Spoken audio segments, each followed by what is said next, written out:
Behavior doesn't change without somebody doing something to change it. So this section is really about, we call it interventions. And it's about what do you do to change each one of those behaviors to make sure it happens all the way down to impact.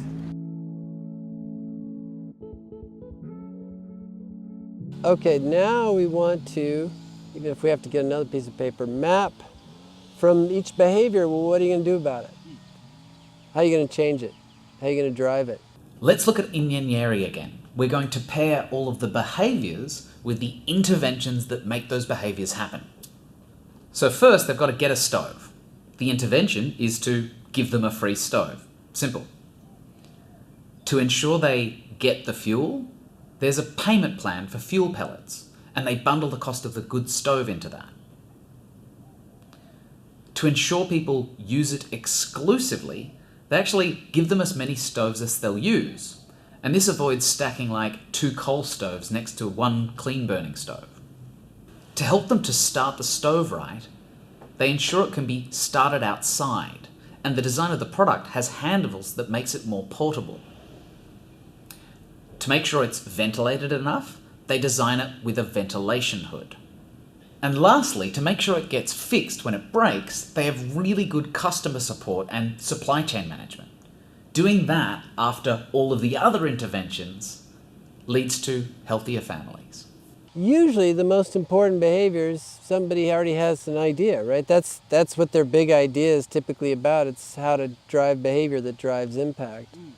So they've already got some ideas, and those ideas could be just great.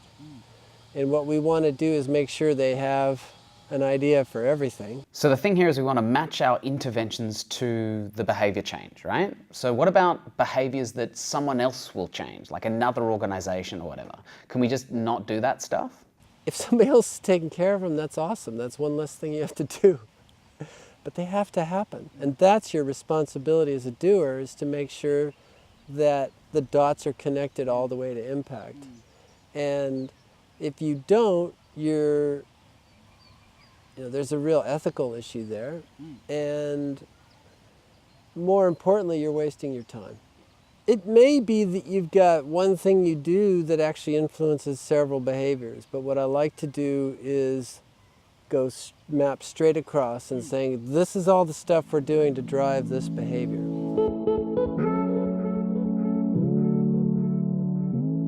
You know, it's really interesting. You've got organizations that are all about awareness. They're all about changes in consciousness and changes in attitudes. And we might care about that in the future, but we don't care about it until we know what action it's supposed to produce. What we say to people is, this isn't about what happens between the ears. This is what happens out in the real world. This is action, this is doing, this is not thinking, this is not feeling. You may need to change thinking and feeling for it to happen, but maybe you don't. But that isn't enough. Those might be necessary conditions, they're rarely sufficient.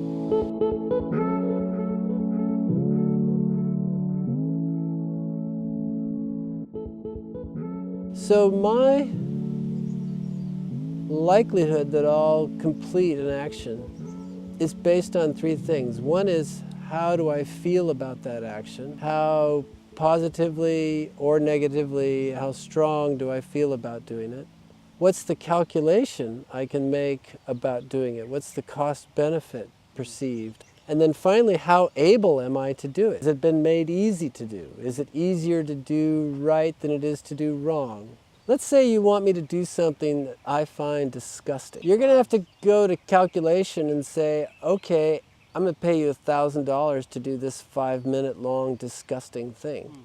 Moreover, I'm going to make it easy for you because I'm going to mask the smell of it and play really loud music to distract you while you do this disgusting thing.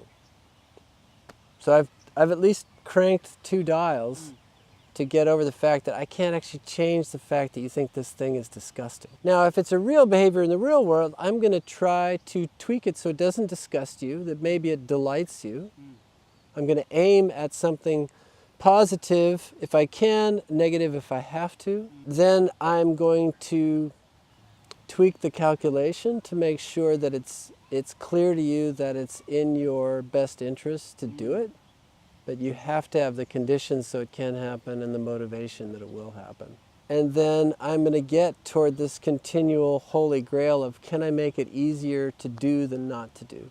I like to think of this as like you're kind of designing a video game, right? Like you're making a game in which each level is more and more fun and easier and enjoyable to play for the person involved. And before they know it, they're addicted to doing your intervention.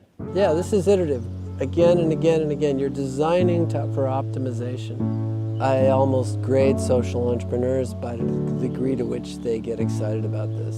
Because I know from working with literally hundreds of them that this can make what they do better. Get in there and find out how people feel about what you plan to do, and then start thinking about how you can make them feel better about it. What calculation are they making? What do they actually think about it? And how can you make that better?